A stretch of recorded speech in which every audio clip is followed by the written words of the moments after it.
Hi guys! Grab your pencils because we're going to talk about blending.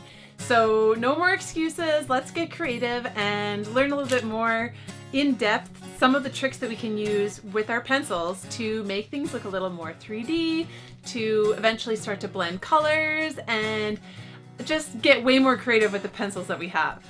So first we're going to talk about a little bit about your tools. So what you need is pencils.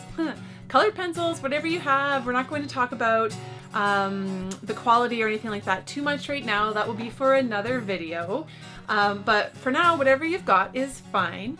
The more, I want to say the more expensive or the fancier, more kind of artist grade you have, basically the difference is that the easier they will get really dark and lay down color.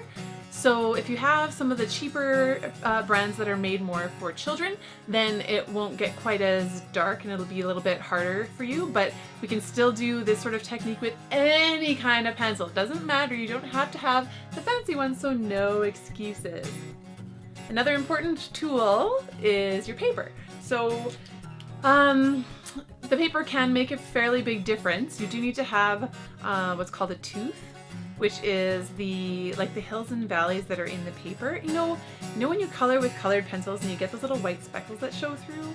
That's because there's tooth in the paper, and you need that. If your paper's too slippery or flat, then there's no tooth to kind of grab the color off of the pencil and lay it down on the paper. So the slipperier your paper is, the harder it will be to color with pencils. Because a lot of us I know have just regular printer paper, that's what I'm going to use today, just so that you can see sort of the basic tool that everyone has access to. If you have one of my books, this is one of my books. If you have one of my books, then you have awesome paper. I love this paper. It's great for pencils and markers. So that's an example of a really nice tooth if you're wondering what that's like. So I did just mention the tooth of the paper. Let's talk a little bit more about that. So one of the first tips that I have for you for learning how to layer with colors is that you need that tooth.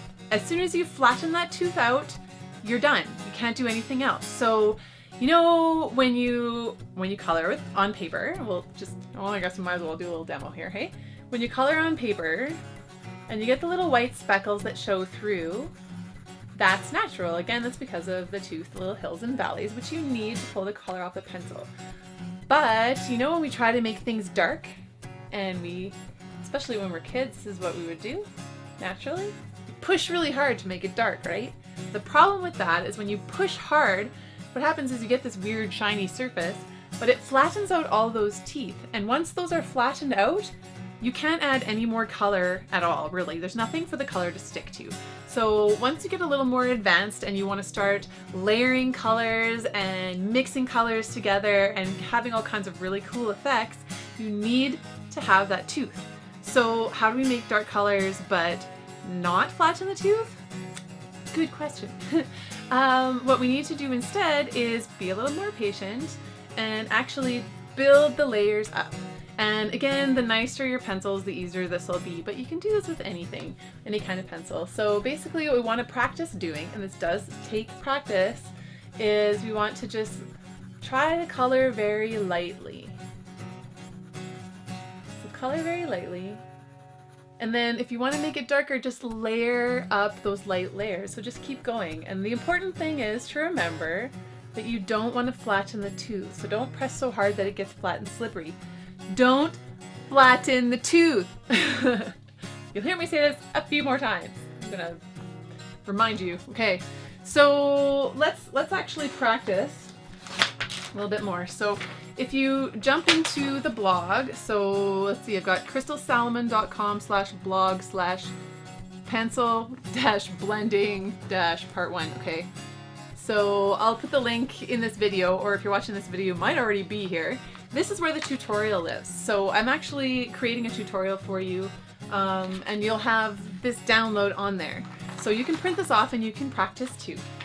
So here's one that I actually already started just to show you what we're doing here. Okay, so this is just a practice sheet for you so you can try layering lightly, because what we want to do is get really good at making this sort of gradation, a color or shade gradation, where it's just basically that just means that you're going gradually from light to dark or dark to light. And that's how you can actually create these 3D effects. And eventually you can even add in other shades. So if you want to really push the dark, then you can add maybe like a darker blue or another shade of purple or something like that. And that's how you can really build up the color and have a really nice effect. But we have to start with the basics first. So learn just one color for now. Let's try it out. So if we start up here, we can kind of test it out and just in each block start very, very light, because usually it's easier to go darker than it is light. So go lighter than you think you need to do. So print off your paper right now and give this a try. So we're gonna start super light. And what I even recommend is, so go just as light as you can. And if you go outside the lines, that's okay. Because if you haven't watched my videos before, or if you have watched my videos before, then you know it's okay to color outside the lines. It's okay, whatever. This is just, we're practicing, we're learning a skill. So for the sake of going fast, I'll be free. So here we go, coloring just lightly. And then if you notice you're starting to get lines, just color in different directions and it'll start to kind of even it all out. So, all right. This is hard to do fast. So you just sort of add a few more layers, right, to build the color up, and more as you go along. So hopefully you get the idea there. Same thing here. This is tricky, so be patient and be kind to yourself, because it does take a while to get a smooth transition like this. And remember again too that if you have the harder pencils that are meant for school children, then it will be a little bit trickier for you because they probably won't go too dark. So if you want, you can even give yourself a break and even maybe X out one of the blocks and just give yourself the 4 blocks so that it'll be a little bit easier for you to get, you don't have to go quite as dark. So down here we're just trying to make it look a little bit more smooth. So this is what you need to do a lot of practice with. And again, it's the same sort of idea. Start very, very light. And then you can even, so see I've started kind of here at the end, then I can move in and then start here. Kind of work my way in. And move in a little bit more. I don't know, you need to kind of find your own little trick for it. And you will, the more you do it.